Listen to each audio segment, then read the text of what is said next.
Welcome back to I've Got Something to Tell You with Tayler and Colleen. I was like, are you gonna say it? She pointed at me and then just was like, I can do it better.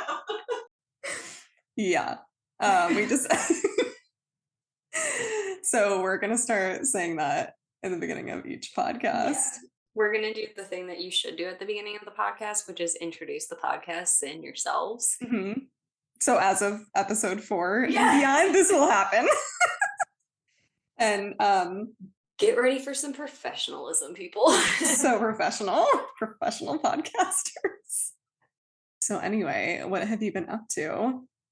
I feel like, okay, well, I've been watching, you brought this up last week, but I'm caught up on all the Bravo stuff. Mm-hmm. And I've been watching Real Housewives of Atlanta because I think I mentioned that was the only and I never really got into New Jersey either, but I've been watching a lot of Real Housewives of Atlanta. Mm-hmm. And I have been missing out.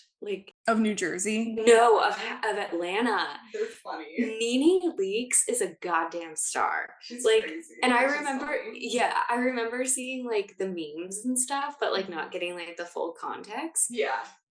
And I think and I remember Kenya. Mm-hmm. I remember her too. And then Kim. Yes. Wait, did she call her? Is it Big Papa? Big Papa. Yeah. And so I've been watching a lot of Real Housewives of Atlanta.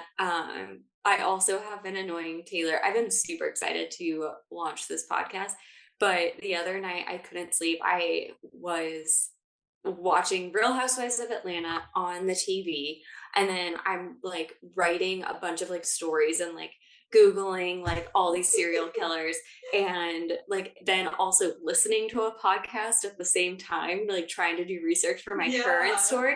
Kyle was like, are you beautiful minding? What is happening? Just taking in all the information. Who has the time in the day? I can't, I need all of the content. Yeah. Well, your nights sound a lot like mine too, because I've been watching The Housewives while also doing the stories too. I'll either have my iPad or the laptop and be typing them up because I'm also excited to launch. But yeah, so same with me. I've been watching the Potomac. Is that how you say it? Potomac? Yeah. Oh, okay. I feel like I say it different every time, but no, Potomac I think is right. Potomac. I know when I looked at it first, I was like, Potomac? That was the first time. You're like, Potomac? I was like, where is that? What else?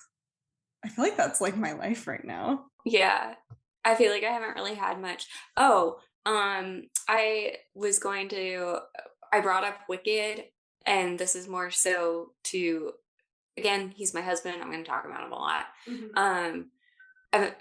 I brought up Jeff Goldblum in oh yeah, it was the last podcast. So Wicked, watched it again for the who knows how many times. Wait, who does he play in Wicked? He plays the wizard. Oh, okay. I haven't seen Wicked yet. Oh, well, it's not a spoiler. And I also don't even know who that is. So. Those are lost. No, what is his name? Jeff Goldblum. Oh, I was gonna say Joe Goldblum. Wait a second. Do we need to have a moment of Jeff Goldblum? I don't know. Have you seen Jurassic Park? Yeah. He's the mathematician. He's the one that with the water. I don't remember. Are the old Jurassic Park or the new Jurassic Park? Okay, we don't talk about, and there's no new Jurassic Park. It's called Jurassic World, and that is. I mean, I like the ones with Chris Pratt. No, I love him. I hate that. Did our friendship just end? It might have. Okay, because I hate Taylor. But I'm also not a big Jurassic Park fan, so I mean, I liked it, but wait, I also okay. So hold on, we're gonna show you who Jeff Goldblum is first, and then I realized there's another thing that I've been going down the rabbit hole of, which is old. Hold on, we're going to show you Jeff Goldblum, and then you let me know if you know who he is. Okay. I'm also really bad with names, so. Which is fair, and yeah. I mean, this is his IMDb picture. Do you recognize? No. Oh, yeah. No, I do. Okay. He does look really different in that picture though. Yeah. And I mean, he's obviously older now, but I think he's so cute. Like, doesn't he look like somebody you just want to hug? Yes. Okay. The other thing I've been going down a rabbit hole of is random, like, old Disney shows. Like Disney Channel. Like Disney Channel, but like, and maybe they weren't Disney Channel, but just like, you remember like, Thank God It's Friday Night, like the Full Houses and like that kind of, like Boy Meets World. Yeah. Do you remember a show called Brotherly Love? That sounds familiar. The Lawrence brothers. Like, what was it? So it's and they had, I feel like and I remember them being on the Disney Channel because one of them is in Boy Meets World. Mm-hmm. He plays Jack, who's Eric's roommate, like in the college episodes. But they're three brothers, and I feel like they were like child stars. But I've been getting really into their TikTok lately. Oh, they have TikTok? They have a TikTok and they have a podcast together. Oh. And I love it so much. And I don't know. Like, I remember like Horse Sense. Maybe you don't.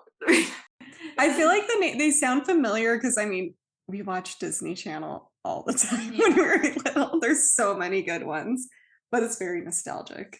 But I was looking into Joey Lawrence, and this again, now I'm going back down to IMDb. But I didn't know this. He plays, he's the voice of Oliver in Oliver and Company. Oh, I loved Oliver and Company. Kitty cats. Yeah. So that's what I've been into lately, is looking into nostalgia and the Lawrence brothers TikTok. And they have a podcast. I haven't listened to the podcast yet because I've just been like, the brothers podcast? Yeah, I think it's actually called Brotherly Love after their show because they were all on the show together. And so then I started I started watching Brotherly Love on YouTube, and I was gonna say, is it on Disney Plus? Oh, okay, because I was like, that's a good idea. I kind of want to look at the Disney Channel shows. Yeah. I mean, some of them are probably on there. And I feel like maybe, because I think it was originally, and maybe this is boring, but I think it was originally aired on TBS, and then like Disney Channel like had you know what I mean? Like sometimes like different networks like play the show. That could be why. But it's really cute, and if this is illegal, delete it, Norman. But I've been watching them on YouTube, and like the whole series is on there. So, ooh, well, I might look into that. It holds up. I feel like it holds up. I've been seeing. Oh, I can't remember what the actual meme was though, but I keep seeing Xenon pop up. Zoom, zoom, zoom. Yeah, I love it. I know they have that on Disney Channel or Disney Plus, but yeah, they have some good ones on there. I'm gonna go back and just watch them all. Oh, yeah, we should do like a rewatch of. We do a rewatch and then a recap on here. They're like, I thought this said paranormal and true crime. This is actually now going to be a Disney Plus podcast. They're like, it's about this person named Xenon. They're like waiting for the true crime part. I mean, it is kind of paranormal. There's an episode, I think the third one, there's aliens. They're probably, because they're in space. She's from space. Yeah. Yeah. Okay. No, I know for a fact there are aliens because we can't watch the third one. It's scary for me. Oh my God, Colleen. I can't. Xenon 3 is too scary for Colleen. We have when we start putting in the like fear factor scale, it'll be like 1 to Xenon 3. On a scale from 1 to Xenon, can I tell this story? It's Xenon, sorry. Is this Xenon 1, Xenon 2, or Xenon 3? I'm like, it might be a Xenon 3 for you. So segueing, on a scale of Xenon 1 to Xenon 3, do you have something to tell me, and what scale is that? It is, I feel like in my opinion, it's a Xenon 1. It's not that bad, but I've got something to tell you. You ready? Xenon level 1. We're gonna feel like this scale is subjective to you. Also, I want to mention too that you bought us the little flashlights. And she forgot them, but she also was like, I ordered them thinking they were like regular flash, but they're like mini ones. I just imagine it's like this, like holding a tiny flashlight by your cheek. That's literally what it is. Barely exuding any light. And I was so pumped for them too, because I was like, God, it'll be so, like, again, Taylor puts together like this whole spread of snacks and stuff like whenever I come over, and I feel like that's literally all I do though. So no, it's not. I provide the snacks. Oh my God. And I'm okay with it. Stop being self-deprecating. But I'm okay with that job. I do a good job at it. Not self-deprecating. I turn it around. But I was hoping to like bring something to the table today, and screwed. So we'll have our mini flashlights next time. Okay, so I've got something to tell you. Are you ready to get into it? I'm super ready. Cool. I'm Xenon level 3 ready. Spooky. Well, yeah. Okay, so big shock. This one is from another part of the ghost tour I went on in California, and I love this story, so I think it's pretty cool. So I'm excited to see what you think. So, perched in Sherman Heights neighborhood of San Diego, California, stands a house that seems plucked from a dream. The Villa Montezuma, with its ornate Queen Anne-style architecture, vibrant stained glass windows, and turreted roofs, exudes an air of Gothic mystery. Is it a church? No, so it's a house. Okay. Yeah, but it's a really unique looking house, and I'll show you a picture later. It's really cool. It actually reminds me of a house in Arizona too, but anyway. So its story begins in the 19th century when a charismatic spiritualist and artist brought it to life, and its legend has been shaped by whispers of ghosts ever since. So this story starts with Jesse Shepherd. He was born in 1848 in England, but at 6 months moved to Illinois and grew up there. And by 21, he moved back to Europe to make a name for himself. And early on, he was gifted and showed great talent playing the piano, and also had a sensitivity to connecting with the other side. He had an exceptional singing voice and range that allowed him to shape his career. However, Jesse wasn't just led by his own talents, but with his interest in spiritualism, he believed that he connected with the great composers of the past, Mozart and Beethoven. And he believed they used him as a conduit to perform. I mean, that's pretty cool. I mean, I love the confidence, but gee, like, He's like, it's basically all of this. I'm also the conduit for all of the best podcasters. Like, obviously not, but I mean, believe in yourself. I love that for you, Jesse. And a lot of people said, like, if it was like just that, like the confidence or him, like, that made him famous, because he got big, like really famous. Oh, so he actually is talented. He's actually talented, but it's like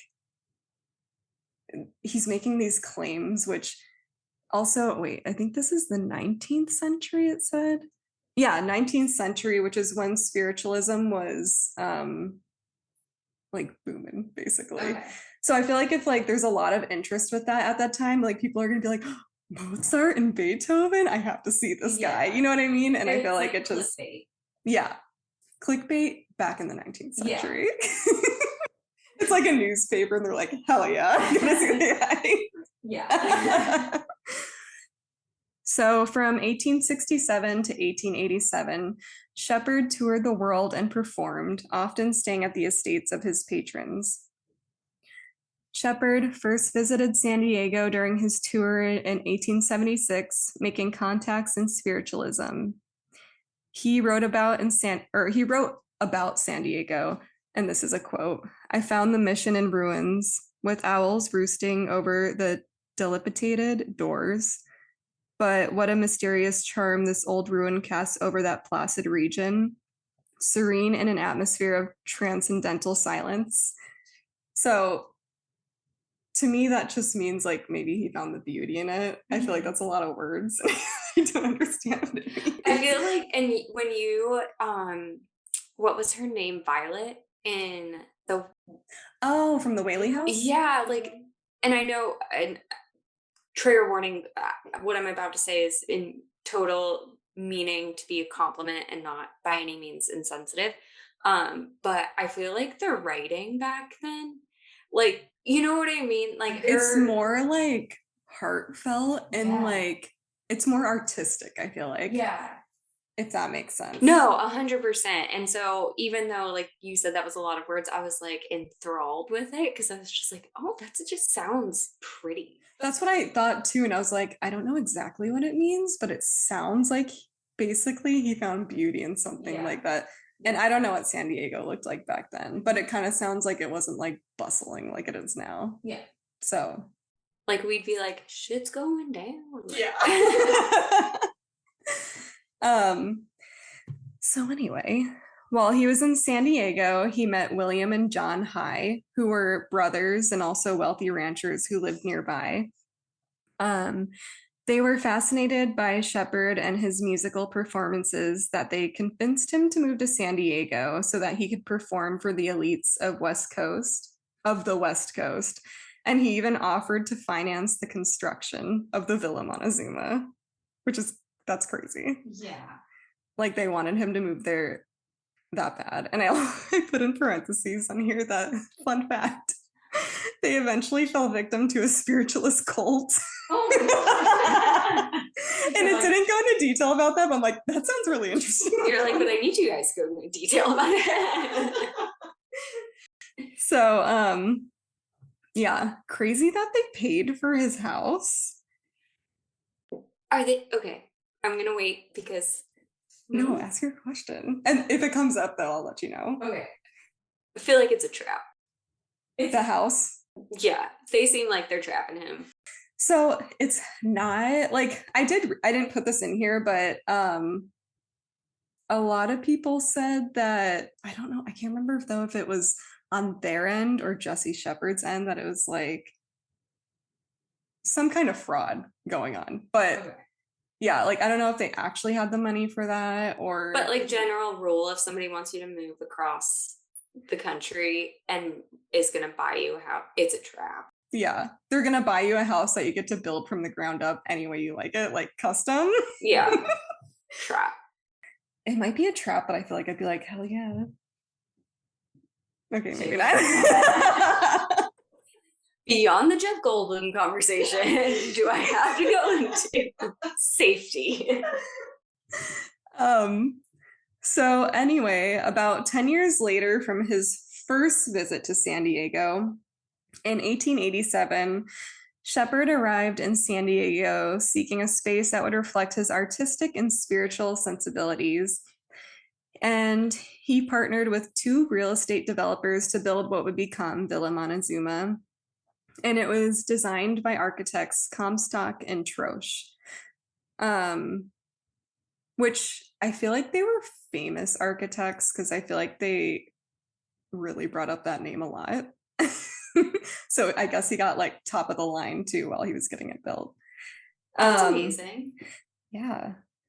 So it was more than a home. It was a shrine to art, music, and the metaphysical.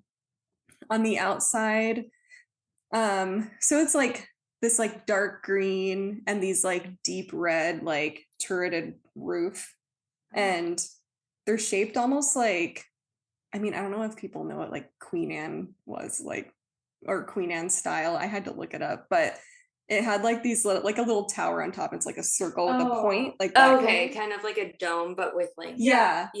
And he also had like gargoyles on. My dream would be to have gargoyles. For some reason, I thought that was going to scare you. No, I like gargoyles. The only out of all of the stories, if like orbs was a trigger, like all of this stuff, and you're like, You're like, love gargoyles. like they're like bats, but they have dog bats. I was looking at the ones in the house, and I don't know if I saw all of them, but they almost looked like serpents. I don't know. They're a little different, but they did look cool though. Are there different types of gargoyles? I guess they said gargoyle. Like, I don't know. Is a gargoyle an actual thing with the wings, or is a gargoyle? I don't know. Oh, no, you're probably right. No, I don't think so. Gargoyles are the things with the wings. Because I'm thinking like gargoyles, like oh my god, I sound like a child. I swear I don't just watch Disney Channel shows. But do you remember the show Gargoyles?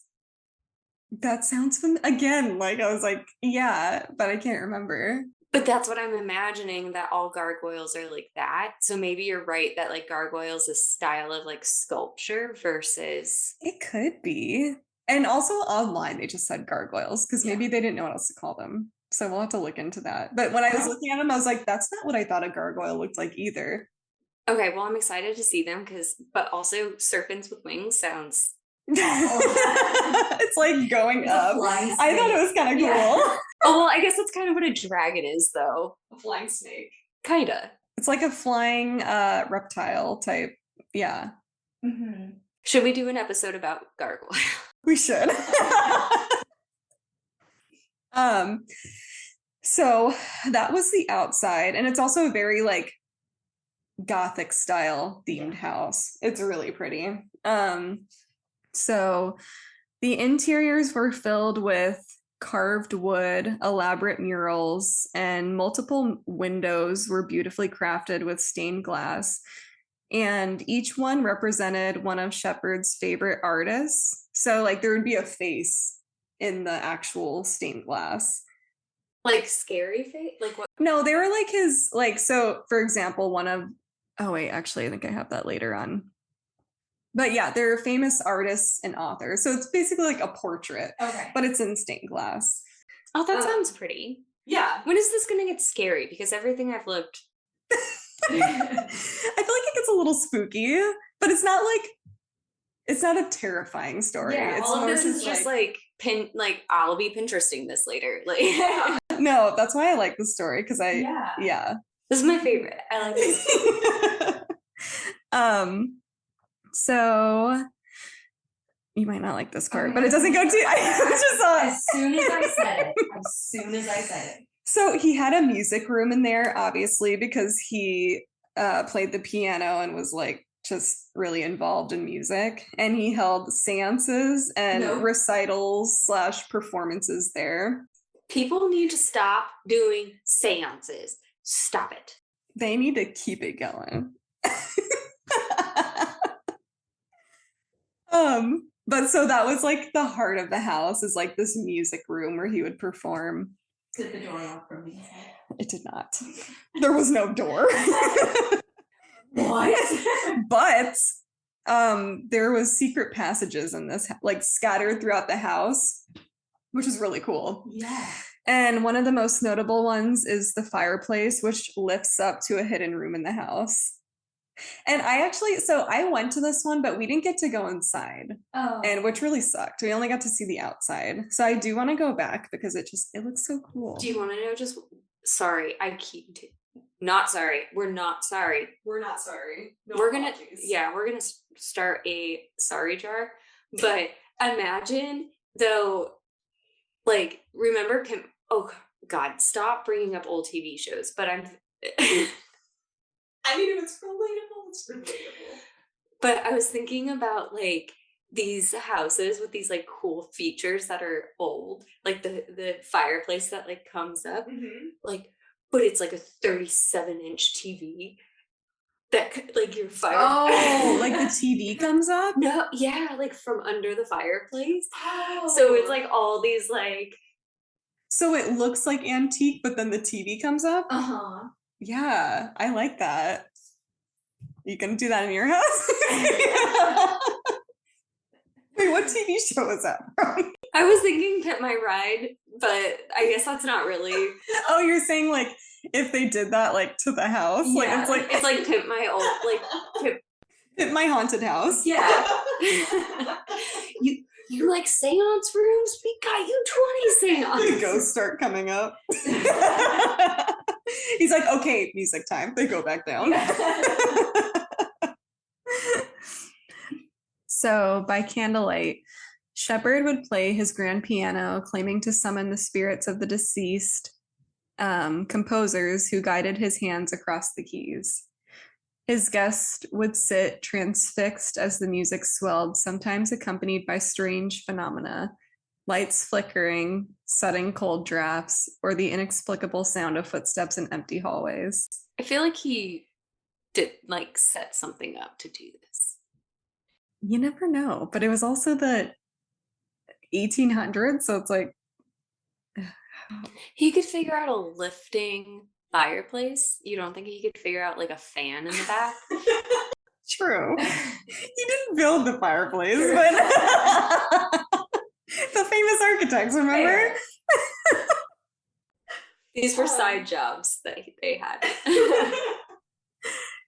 So Shepard also held seances in the house, using the space to connect with the spirit world. It was said that he believed the Villa Montezuma itself was a vessel for spiritual energy, a place where the veil between worlds was thin. She's just like, no. I literally just stared at Tayler. I was like, I thought we've moved on from seances at this point. She hates the word seance. I feel like I know so many stories so far.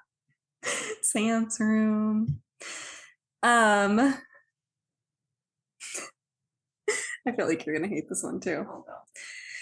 So Jesse Shepard was known for an extraordinary talent that added to his mystique, the ability to sing in two voices. No. Ew, no. And I also wanted to like, I mean, there's no way this was recorded. It was the 1800s, but so it's a rare skill. So it's rare, so people can do this. Which he reportedly demonstrated during his performances. And it involved seamlessly switching between a high soprano and a deep baritone. Well, that's just range. Well, hold on. Some accounts even suggest that he could produce these contrasting tones simultaneously. I hate that. Creating an ethereal and haunting effect that mesmerized his audiences. People would also say that when he performed, they could hear an entire orchestra playing, even though it was only him. Yeah, because he had surround sound. This guy had this in.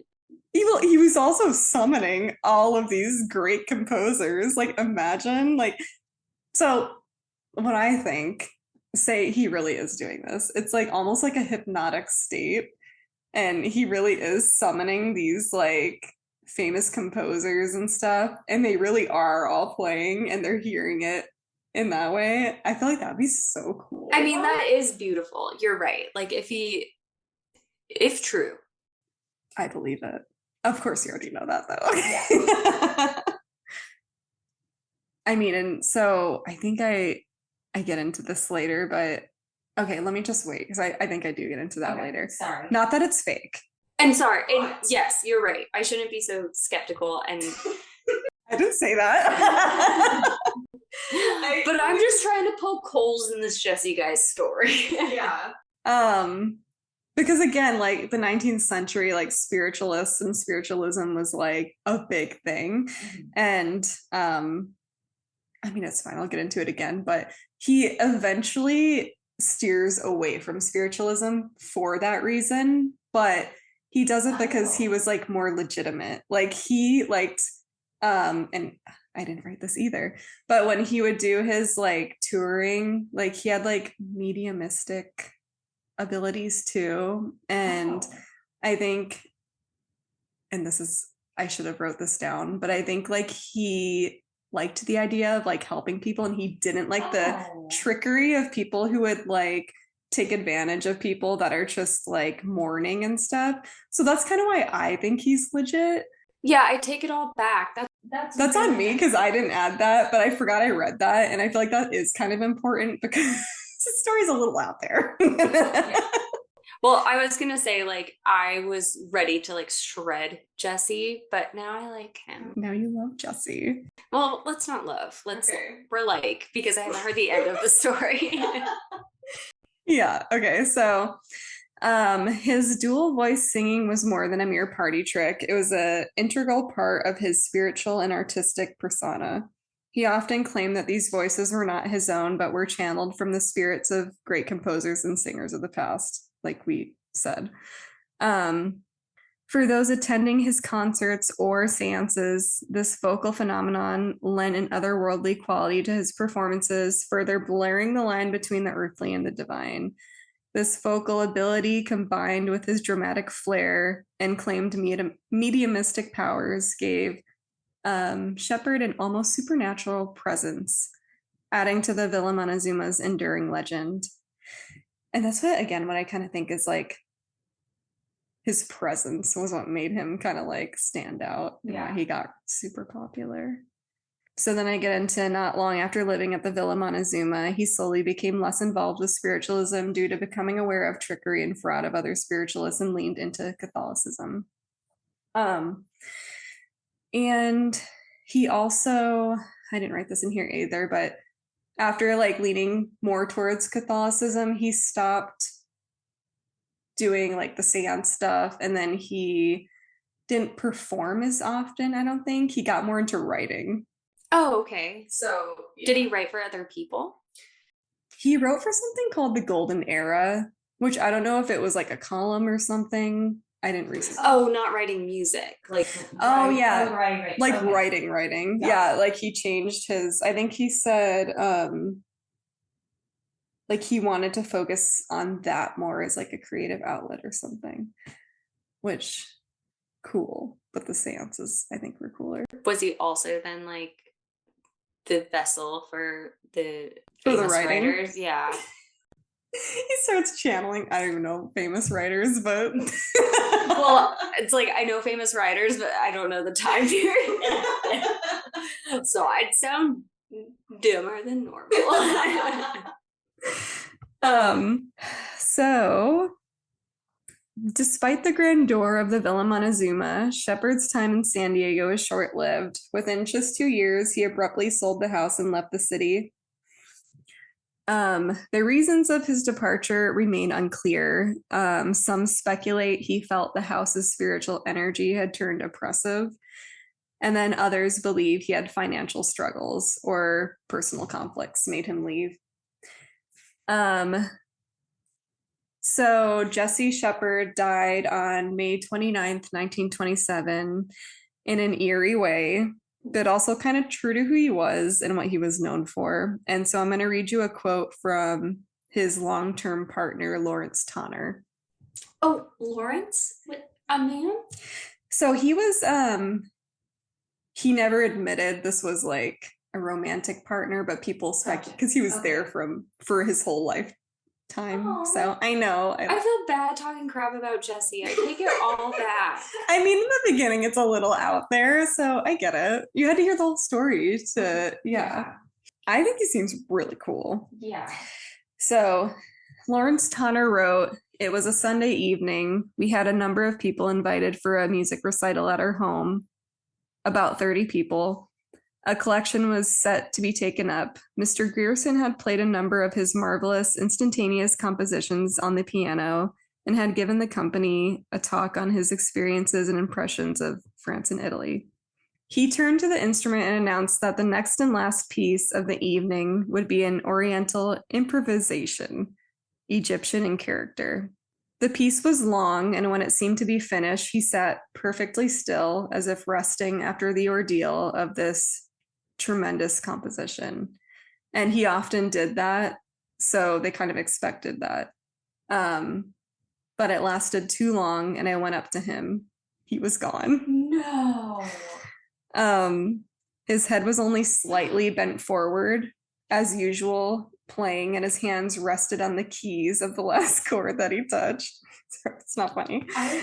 I love though that this is this is gonna sound bad, but like he was a performer. Like this is I feel like this is like the closing, like he's like, somebody make this movie of my life. You know what I mean? And so he's like, I'm giving them the best like ending scene.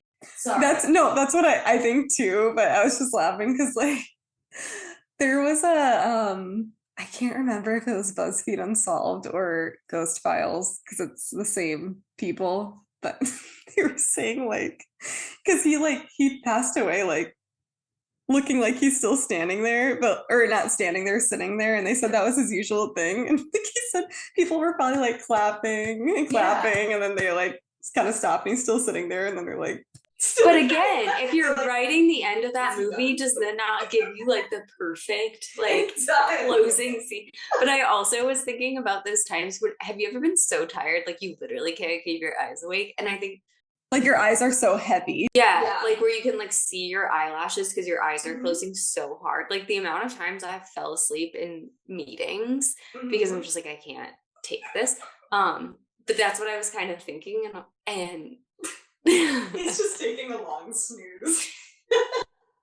Probably because he's probably like then giving somebody else to the next Jesse, just like Beethoven. And that is true. And he also said, there was just one last sentence of the quote, but he just said there had been no warning and his health was like usual. So he was perfectly fine. I mean, I think at that point he was in his 70s, so he's a little older. And he had been like smiling and laughing with company, even a few like moments before he passed away, like before so very interesting. I feel like that's why I was like, it's eerie, but it kind of goes, it's who he is. Like, and it's like, he's like a showsman kind of, and he like ended that way. Yeah. And scene. He's done. Going back to the Villa Montezuma, so it earned a reputation as one of San Diego's most haunted locations. And it's had tons of different owners over the years, and now it's just like a museum. So people reported unexplained music. So the sound of the piano keys playing. Again, that goes back to my theory of the surround sound that he probably had. Surround sound still going off till this day. That's true. And some people even hear like a full orchestra, like they'll hear it coming from nowhere. And cold spots in the house, whispering voices heard echoing through the halls, shadowy figures. Oh yeah, so shadowy figures near like the stained glass windows. They say the stained glass windows, but I think I remember them just saying the windows in general. Like you can usually like see people in there. And then people have reported seeing a man in a tall man in a gray suit, which they think might be Jesse, I believe. A butler has been rumored to have hung himself in the observatory tower. And visitors say they're able to see his face in the tower window. And so when I went on the tour, since we couldn't go inside, and I couldn't remember if it was because there's renovations or something, but he had a key and I don't remember what it was to. And so this could be like, wait, he who? The tour guide. Okay. Yeah, so the tour guide had a key and it was like to one of the doors in the house or something. And my friend Anissa was with me, so she saw it too. Okay. And he was holding the key in the palm of his hand. I'm like, it wasn't just me. Somebody else saw it. Would be kind of weird if I went on a ghost tour by myself. So he was holding it in the palm of his hand and he said it turns on its own. It started turning on its own. But then I was like, and I swear I remember him being like, I don't have like, he like showed his sleeves and everything. But then again, if he were a magician. I was just thinking that. Yeah. That feels like a party trick. I felt like it was because I was also like, why would the key move? Yeah, like what's the point of that? Yeah, like Jesse didn't do that. He was a musician. He didn't move keys around. Why is he moving the key? He's got other things to do. I know. The video was so long though, because it took so long for the key to like turn. And so I was like, It's probably a magnet somewhere. Yeah. But anyway. He's like moving it around, like trying to find where it's not working. the magnet over there today.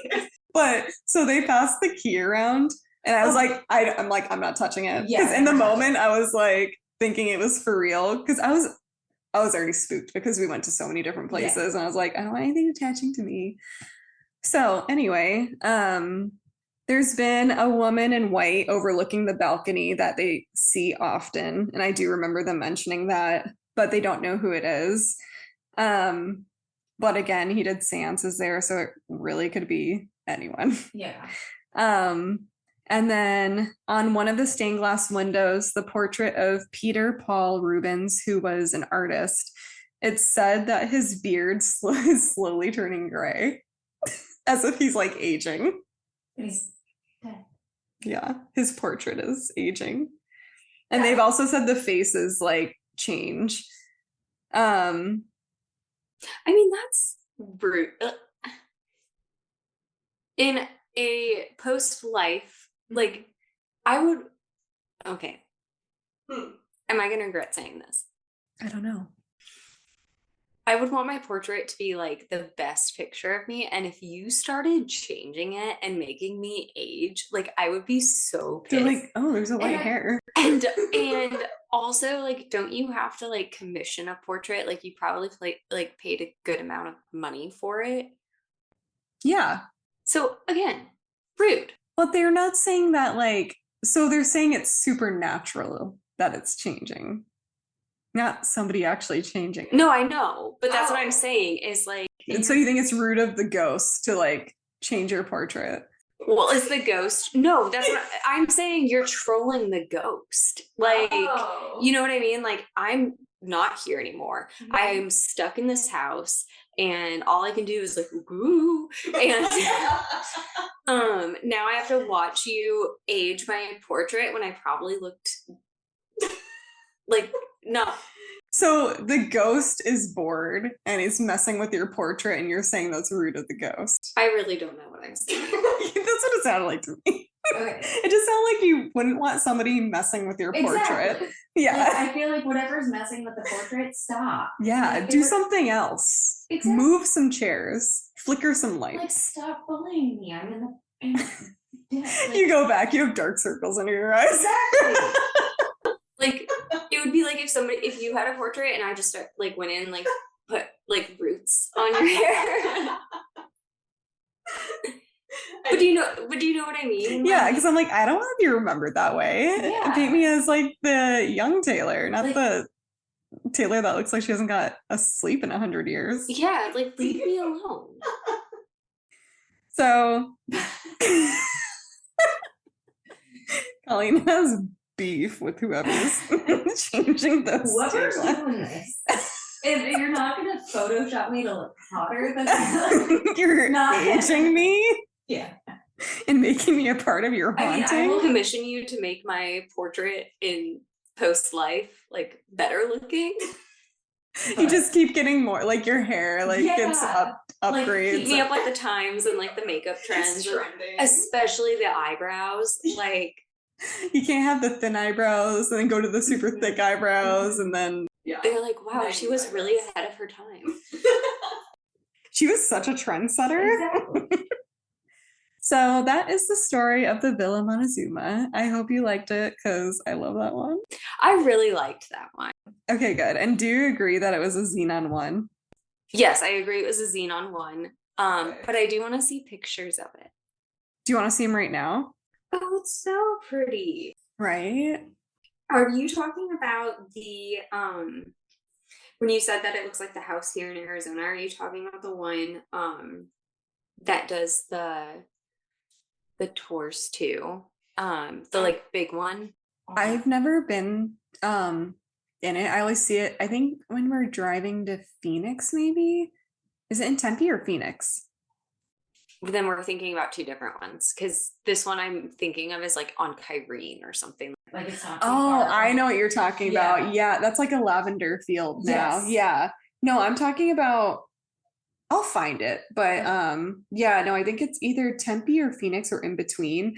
But it looks like that, like it's on a corner, and it looks like that Queen Anne Gothic type looking house. And I never knew what it was, but Yeah.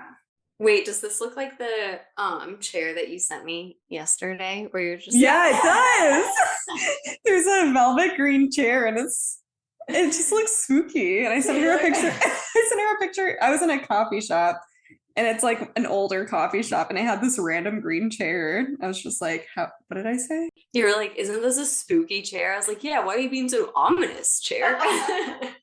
Yeah, it's very much giving, like, I think he was ahead of his times. Like, it's so pretty. I thought so too. I'd go here. It doesn't seem like the ghosts here, like the ghosts here from what you told me seem welcoming. They're just there. Mm-hmm. I'll have a talking to the guy that keeps messing with that one dude's picture. Yeah, and I mean, like, because I think the only thing is the seances. I was just gonna say, never mind. I won't go there. I mean, he seemed like he's pretty legit. So if someone like that's doing seances, he's probably like, yeah, no. Let him rest. Leave him alone. Let him rest. All right. Well, we're gonna take a quick break and then come back real quick with what I've got. I've got something to tell you.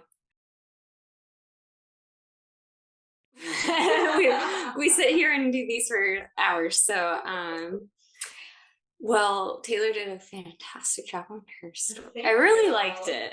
I thought you would. It wasn't too spooky. It wasn't too spooky, and also I have, like I said, Pinterest inspiration for house decorating later on. Same.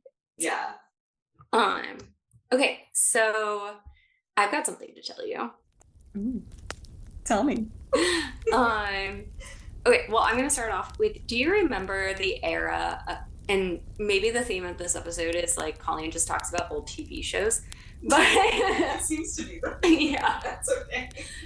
But do you remember the era of VH1 where they had like all the different dating reality shows, like Rock of Love and all this stuff? What was your favorite, if you recall? I'm trying to remember when you said Rock of Love. I remember that one. Was Flavor of Love on that? Yes. Or was that okay, I was So like, was like- that V8 or yeah. Okay. So it was like Flavor of Love, Rock of Love, and then they would have like spin-offs from it, and they had like one of the girls from Rock of Love do like Daisy of Love. Oh, I don't remember that. Okay. I do. So one of the spin-offs of it, so I feel like this was actually, I'll start off with, I got this story from fascination just of myself, but so I was also inspired to tell this story from you bringing up our love for reality TV. Oh, yeah. So again, this is from the era of VH1 where it's like they had all those random, random. They were pretty random. They were pretty random. Like it would be like so-and-so got a spinoff from not winning, Yeah. Yeah. And so this one, and I brought up Rock of Love for a reason. So this one is... Wait, sorry, really quick. Rock of Love was with Bret Michaels. Okay, Bret Michaels. I can't remember his name, but okay.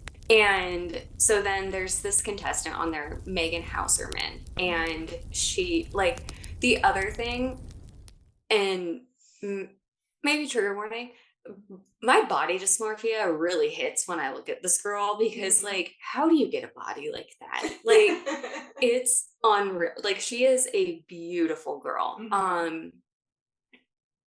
Anyway, I'm not going to talk poorly about her. From the other stuff, all I'm going to talk about is the person, but she is beautiful on the outside. So she's a contestant on Rock of Love. She then goes and she was also a contestant, and I don't know if you ever watched this. Again, I love all reality TV, so I feel like this was like my time to shine of there was so much content out there. Yeah. But there was also like Beauty and the Geek. Yeah. And she competed on that too. Oh. And so she competes on Rock of Love. She does not win. She competes on Beauty and the Geek. I don't think she wins that either. But she gets her own spinoff on VH1 called Megan Wants a Millionaire. So they're positioning her as like this, all I care, like at this point, all I care about is money. Like, and she's an ex-Playboy model, and she does kind of come off like, and I'm not sure if she's like playing a character, you know what I mean? Like people probably get, and I feel like there's probably some manipulation in it of like, I'll do whatever it takes to get my own show kind of thing. But again, I did not research her as much. So if there's probably more about her that is problematic, like keep in mind, I'm not supporting her. So anyways, Megan Wants a Millionaire. It premieres in 2009, and Ryan Jenkins is one of the contestants. This story is about Ryan Jenkins, the Megan Wants a Millionaire murderer. Does he murder Megan? No, Megan's still alive. Megan's safe. Okay, good. Yeah. Whew. Whew, sorry, that was a bad lead up. So he's on the show? He's on the show. No, Yeah, and so, and I also want to talk about, he didn't only murder somebody, he murdered this whole genre of like spin-off shows, because it was it was so huge for the industry that he was able to get on this show that they stopped doing all of these like type of reality. So he ruined. Yes. Okay, I get it. I thought for some reason I thought he like murdered everyone. I was just like, what? No, yeah. I mean, he's like, I completely got rid of this genre. Yeah. But he did. I mean, he does. He does in another way. Yeah. So they're casting for Megan Wants a Millionaire. Again, this is a spinoff of Rock of Love. They're giving Megan, who was a contestant on Rock of Love, her own spinoff show. She's kind of a little bit of like a standout star on the shows. Again, she's beautiful, you know, she Playboy model, that kind of thing. And this is like the height of popularity for this kind of genre of show. So they start casting for this show, and they're holding kind of open castings at bars. And it's like random bars like in Vegas and like just across the country. Like anybody. Exactly. And in my opinion, that you're not going to get the creme. Like this seems, you're not going to get the one. Like creme de la creme of contestants, you know? Yeah, because I mean, if anyone hears they're doing casting, anyone's gonna walk off the street and be like, I'll do it. I'll get the fame. What I also found really interesting is that there's no set of standards for casting. For like, there's no like universal set of conduct for casting somebody on a reality show. Every individual show has their own set of standards. And maybe this has changed more recently, but from what I was reading, I couldn't find anything that was like consistent. So really they can define somebody to go on a show however they want. They have to pass obviously like a background check and things like that. But Ryan is a unique case given, I'll go into it. So they're holding this casting. Ryan seems like the perfect person for reality TV. He is confident. Megan Wants a Millionaire. They have to have a net worth of $1 million in order to compete on the show. So they're also getting kind of like douchey guys. And so Ryan goes in for his casting meeting, and he's super charismatic. He's super confident. He's talking about all of his success. He's a real estate developer. He has $1 million in the bank. However, he's wearing a fake Rolex, and like, why? If you're that rich. I think he was also over. I think there was some misinformation about how much money he actually made. Oh. So these are, and he's also handsome. Like, I will say on the show, maybe in comparison to the other competitors, he's handsome. Yeah. In comparison to the other competitors. So he's very like bro-y, like speak with your chest kind of thing. Like, he's just very confident. And so they start doing their background checks on all of, he gets through the first part of casting, they start doing their background checks, but Ryan is Canadian. And so they have to, and it's a US based show. So they have to outsource their background checks to a Canadian company. And that means like that they don't have any, violations of like domestic dispute or like anything that would put the other contestants in danger. And what happens is something between the two companies gets messed up. Ryan does have a background of domestic violence and has admitted to like charges of beating previous girlfriends. Oh my God. And he still gets casted. And so they didn't see that. They didn't see that. That's crazy. So he gets casted on the show. And he is Megan's like front runner. He really, like, she really, really wants him to win. She likes him. She actually gets to a point where she's going to pick him, and the producers are seeing his behind the scenes interviews and say, don't pick him. Whoa. But she really likes him. And so ultimately, though, she takes the producer's warnings and she doesn't pick him. She picks somebody else. I didn't get through the whole season of Megan Wants a Millionaire, so I don't know who wins. I just know Ryan didn't. Yeah. But he was one of the runners. Yeah. And through the entire season, she like is really into him. But so he doesn't win, and but him and Megan have this like connection, and she's like, you know what? I'm going to dump the winner, and in a few days, like, I'll call you. Oh, no. I know. Megan don't. I know. So he gets mad because he doesn't win, and he goes off to Vegas. 3 days later, he gets married. What? Yes, to this woman, Jasmine Fiore, in Vegas.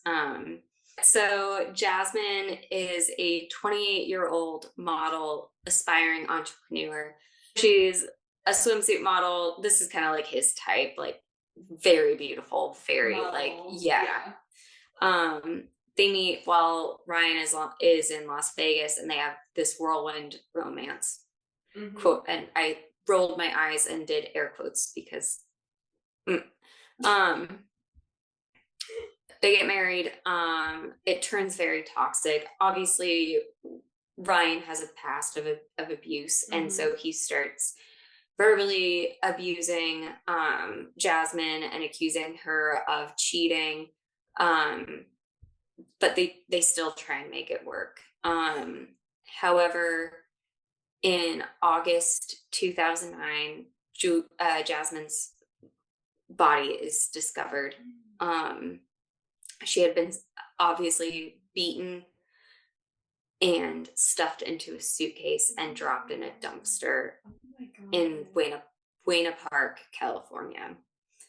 Her remains were so badly mutilated that she had to be identified through serial numbers. He removed her hands and fingers so that she didn't have fingerprints. He also removed her teeth. However, he didn't remove her breasts, and they were able to identify her by the type of breast implants that she had because they were so unique. Wow. I feel like I've heard that portion. I don't know if it's the same story though. Oh, really? But do people get stuffed in suitcases? Oh, there's are there more stories? There are. Okay. Yeah, I've got boxes. I've got suitcases. I've got all the different traveling. Okay, yeah. So clearly I don't listen to true crime all the time, but when I do, I'm like, suitcase. That sounds familiar, but I guess that's a thing. Yeah. Okay. I mean, this poor girl, she was mutilated. And so, obviously the husband always does it. Ryan becomes the immediate suspect. And, they had also been seen arguing at a hotel in Del Mar, California. And this was only hours before Jasmine's body was found. They also have plenty of security footage of, so Ryan started going, so he kills Jasmine. And then he's taking clothes out of the suitcase that he's going to stuff her body into. And they have security footage of him like walking down the hallway, taking the clothes to like get rid of them. Oh my God. And it's worse when there's footage like that. It's so like haunting. Yeah. But it's just like, that's what was happening. The footage also shows them leaving together. Jenkins doesn't. He comes back alone, Ryan. So after they discovered Jasmine's body, Ryan fled. So he drives to Washington State and he's trying to return back to Canada. But he goes to Washington using his boat, but then gets out of his boat and like tries to walk across the Canadian border. What? Why? I don't know. He's like, let me be as suspicious as possible. Literally, like, it's like you're not begging to get caught, but at the same time, you're like, setting yourself up. Yeah. Let me be as sketchy as possible. I mean, he already set himself up with the security cameras, but he's really setting himself up. Which, when you're staying in a hotel, I think about this all the time. And like, there are cameras everywhere. I never think about that. What? I never think about that. I do. I'm just like, if I like. Yeah, no, I'm just thinking about like times I've been in hotels. Like, I never think about there's cameras everywhere. I'm probably, because you know how they have sometimes like mirrors in the hallway and you're like looking at yourself, picking a wedgie maybe. I feel like there's probably someone in a security room like, ew. Or I'm like, I just like full on belched in the elevator. Like, is somebody watching me do that right now? The last hotel we were at was in the Philippines, and the elevator was like kind of janky, and the elevator door closed on me twice. What? Like, it does not have a sensor. Like, it hits you, and I was just like, the fuck? I was like, that was the only time I thought of like the camera. I'm like, they're probably laughing at me. Like, hey, you know what? They gotta have some fun in their day. I know. But yeah, I mean, maybe it's my paranoia, but also it's like I feel safer knowing there's a lot of cameras. Yeah, I think so too, because there's security at the end of the day. Okay, so Jenkins is on the run, and just trying to stroll through the Canadian border. I suddenly am from Brooklyn. I don't know.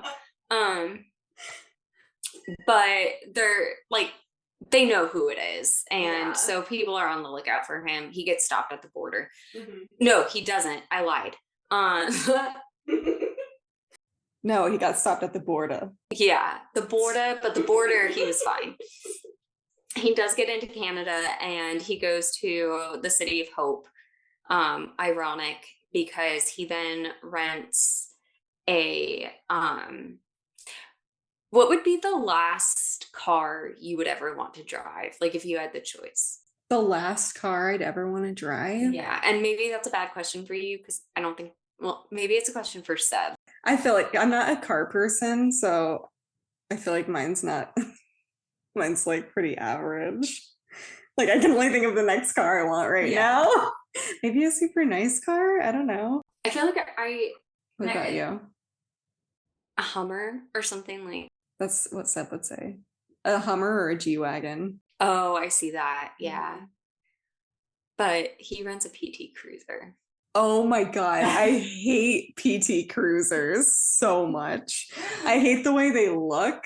They all drive the same. Like, I hate them. Yeah. No, go on, because I had It's worse as a minivan, the PT Cruisers. I had the same reaction. I was like, I'm sure there's a lot of cars. And when I say lot, like literally like a parking lot. Yeah. And I just hit the microphone, sorry, Norman. But out of probably other options, he chose a PT Cruiser, which He's like, I'm gonna look real good in this. and he probably really thought that. Yeah. A lot of people apparently think that because I still see them on the street sometimes. Yeah.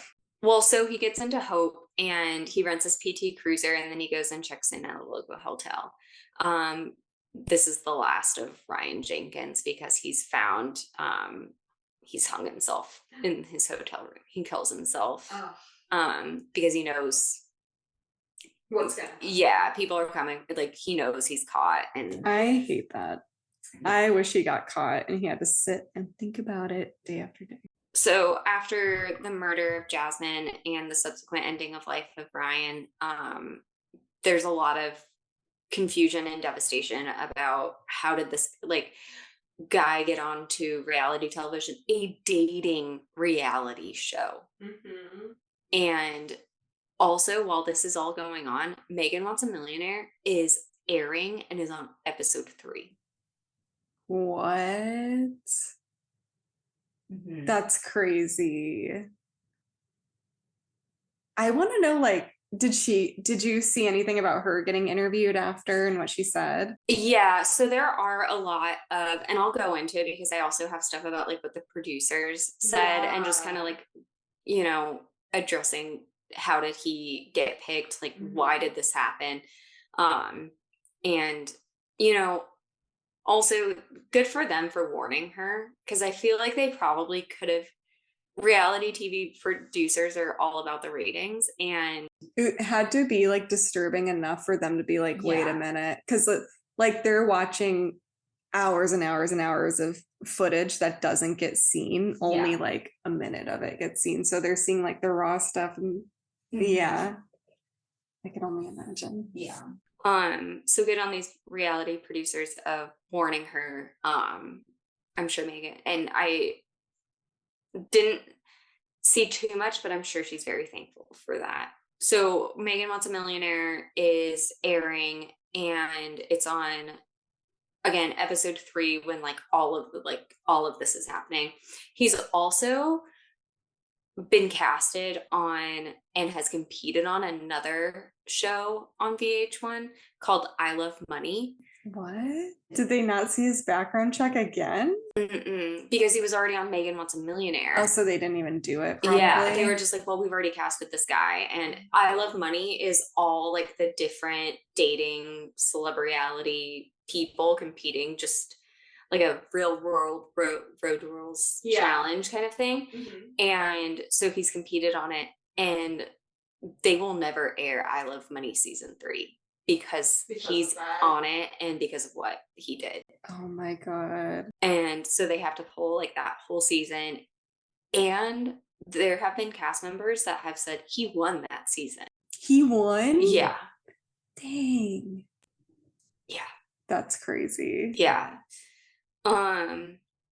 So I Love Money 3 is shelved, never aired. VH1 starts facing really intense backlash for allowing this monster to be cast on their show, putting Megan in danger and probably the men that were also on the show in danger.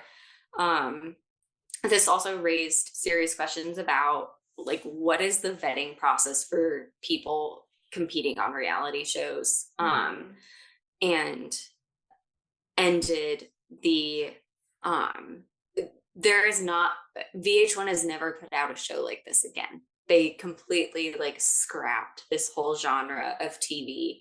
And you also, I know House of Villains is kind of semi-adjacent where it's, different reality stars competing, but there's never been one where it's celeb reality dating shows.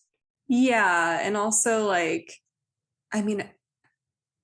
it's just because it's in 2025, but I feel it's not random people off the street anymore, if that makes sense. Yeah. It's pretty well known people that have been on TV for a long time. And I mean, they're not like, but that's what they thought about him, is that he was already approved. So like, it just makes sense to move him on to the next show. Like they don't. Yeah, that's true. I guess I'm thinking, because I haven't really watched House of Villains. Is that the one that Tom Sandoval's on, or is that Traitors? No, that's Traitors. Oh, okay.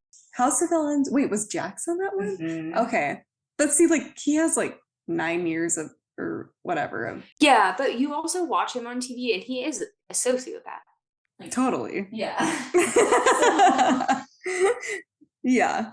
And that's where, and absolutely not blaming the producers, but like there's always going to be the person that you need to be the villain of the show. And I feel like Ryan was kind of cast, like watching the show, he's a bully to the other guys. Like he will step on, there's one, because they'll do like physical competitions, and there are older guys on the show, and like he'll jump into one of the guys like competition to like try and beat them when it's not part of the rules. Like he's just trying to show off and be like, I'm the strongest. Yeah. Like there's one when they're swimming, and one of the guys is a little bit older. The water is like super cold, and the guy's struggling because they're also in suits. The show is wild. Trying to explain it if you like. I'm literally gonna YouTube this after. Yeah. But so he's like struggling to swim, and Ryan is lost in his like one-on-one competition. So he's trying to win a one-on-one date with Megan.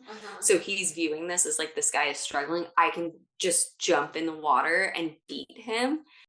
So even though he wasn't part of that part, he still jumped in and did that, even though they're gonna probably be like, no, you were in this race. But like Megan loves it.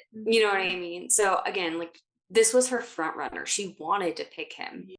Megan does do a lot of podcasts, and she does have some different appearances, just speaking out like about the experience. I should have done a better job of like citing those. Maybe we can put them in the podcast notes if you are interested in kind of seeing what she's up to these days.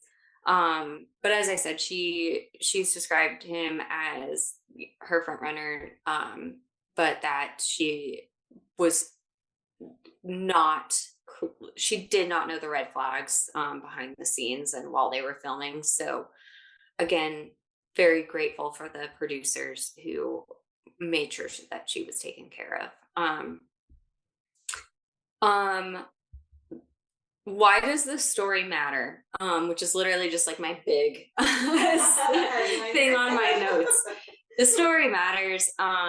Obviously, like me and Taylor had talked about, being interested and kind of the dark sides of reality TV. Yeah. There's some Vice does a really interesting series on dark sides of reality television, and they do one on like America's Next Top Model, which Tyra, don't come for me. I'm just giving some recommendations out there if you want to totally see that. Yeah. The failure to properly vet Ryan and allow him to participate in the show also gave him a platform to present himself as successful. He made money off of the show before his passing. He also saw himself as like a bigger deal than normal and spent a ton of time in Vegas trying to make value off of his short participation on reality TV. There's obviously been steps. Well, I don't want to say obviously. Reality TV has taken steps to improve their vetting process, but Ryan Jenkins changed the entire scope of reality TV. The fact that he, again, was allowed to be on a dating show after his history.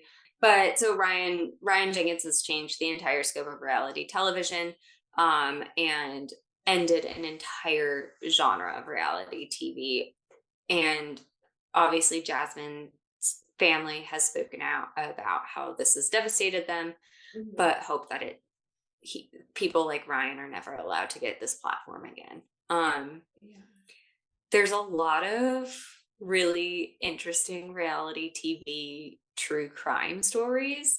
I was going to go into some of these, but this has been a long episode, so maybe we'll hold them for another time. Yeah, I mean, I definitely want to hear those if you do eventually tell them again. Yeah, because this was interesting, and I had a random thought because, like, obviously we've explained that we watch Vanderpump Rules, and saying that like they changed reality TV, but like sometimes like example, James Kennedy, he was clearly like verbally abusive. There was accusations of him being physically abusive, and it's almost like they're like keeping him on because he's charismatic, and like you feel bad for him because you see his backstory. Yeah. But there's almost like no, and don't get me wrong, like he's funny and like some of the things I laugh, but like then the recent accusations and stuff, it's just like, okay, like you could be really funny and charismatic, but it's like he's still doing these things, so it's almost, I don't know. No, and I think you bring up a really important point because, like, I was talking with a coworker, and she's a new coworker, but we've been bonding real fast. We found out we have a lot in common. And one of them is like we love the housewives and things like that. But like I think about, so actually, if we have time, I do want to share something. We talked last week about Mark Twitchell and how he like looked at TV as like real life and like all this stuff, and that there were Dexter guy. Yeah. And that he idolized like a fictional character, and then we were talking, and I was like, well, I think like sometimes you can look up to like TV characters, and you looked at me and you were like, what? I mean, true. I think I just couldn't think of anyone on the spot. But I would, so there, and this is related to reality television there, and I guess it's kind of true crime, and I'm not going to use anybody's name besides the girl that I idolized in this moment. But there's an episode of Below Deck, and there's kind of a algorithm to the Below Deck episodes. It's like the episode starts with the charter or like on deck drama, and then kind of like not always talking crap about the guests because some of the guests are really cool, but like, you know what I mean? And then it ends normally with like the deck night. Well, or like the deck crew, or not the deck crew, like the whole crew going out together. And so this particular episode, the deck crew, or I keep saying deck crew, the entire crew, because there's interior and exterior. And the whole crew goes out, and one of the girls gets too drunk, and you're allowed to get too drunk. Everybody is allowed to get too like it's like when you're young and you're just trying to have fun and you feel safe and all of that stuff. So she has too much drink, and she starts acknowledging it at dinner and is like, I didn't eat enough, like just giving water, like I just want to go back to the boat and like go to sleep. And Aisha is the chief stew on this boat, and one, I just think she is so sweet.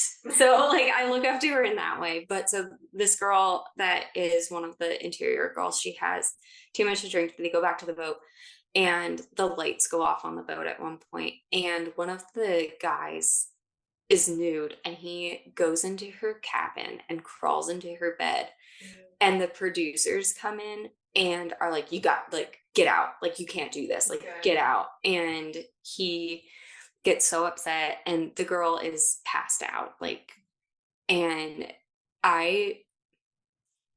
maybe I don't want to talk about this because I'm gonna cry. But the way that like Aisha handled it, where she crawls into bed with the girl to like comfort her. Not just comfort her, but be like, I'm here, you're safe, kind of thing. And then yeah. she just like immediately handles it. And then the captain, like they handled it so beautifully. And so like that is a dark side of reality television, but I also think it captured something like really important. And it's sad that like that happened. Yeah. For that girl like on camera, but I also think that it was beautiful to also capture how it should be handled.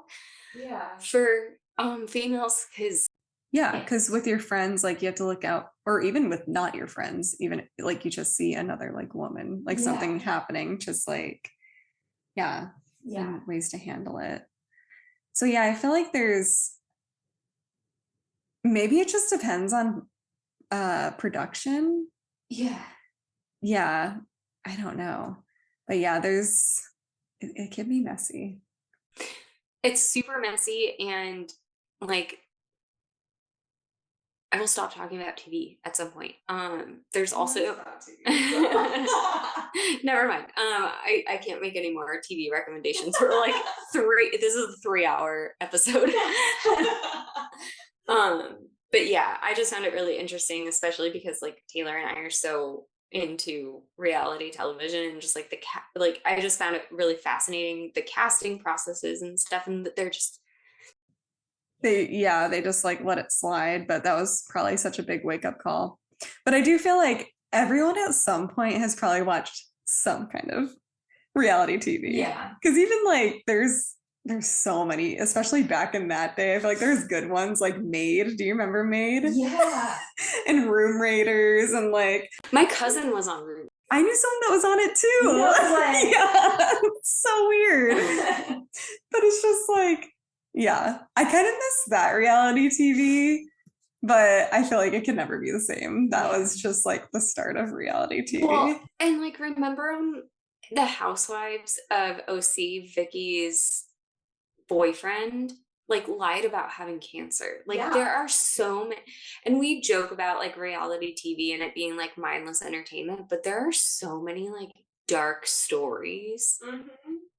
Yeah, like a lot I can't even think of right now, but at least like every season. Oh my gosh, sorry. No. The Beverly Hills, Taylor Armstrong, her husband literally killed himself. Yeah. That one was insane because you see him and they don't really mention it on TV, but like you kind of figure it out because like I think the episode is them meeting together after it happened, but they don't say it. I don't know if it's because they can't or whatever, but yeah, like crazy stuff happens on these shows all the time. Yeah, maybe that's why we like it. Yeah, I think so. I mean, at the end of the day, and not to sound no, never mind. I was gonna say it's entertainment, but I was just like, I don't want to say that when someone literally killed themselves, but yeah, and that's the thing that's crazy is I think there's a fascination between kind of like the juxtaposition between entertainment and realizing that this is somebody's like real life, because it's really easy for us to like talk about them as if they're not real. You know what I mean? And I always get frustrated with Kyle when I'm watching like the reunions and stuff, and I'm like, but no, these are like real people, and you know what I mean, like I get it that we are like, you're right, like it is quote unquote entertainment, but I just feel like there's so many like, oh, I'm just so fascinated by the like behind the scenes of it all. Yeah, no, me too. And I just forgot I just recently rewatched that one, so I forgot about it. But yeah, highly recommend checking out those reality TV shows.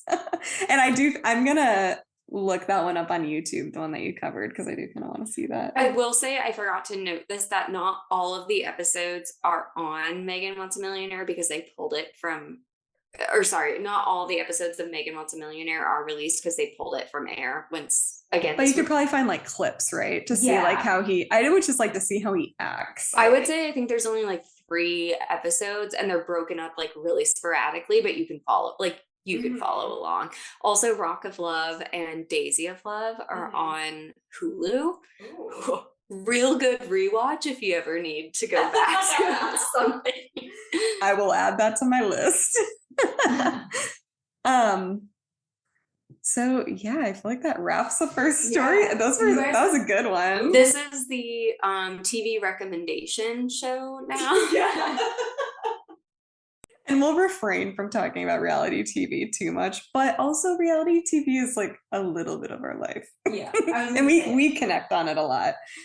Don't make any big promises. Yeah, it will probably be mentioned and also like referenced sometimes. But Yeah. also, so before we finish up, we're obviously gonna have our email linked, but we have the actual We do email have the now, so we email. can say it now. Okay, the one thing I didn't screw up was setting up an email. All I did was screw up not doing everything else I was supposed to do today for Taylor. So our email is IGSTTY stories STORIES@gmail.com.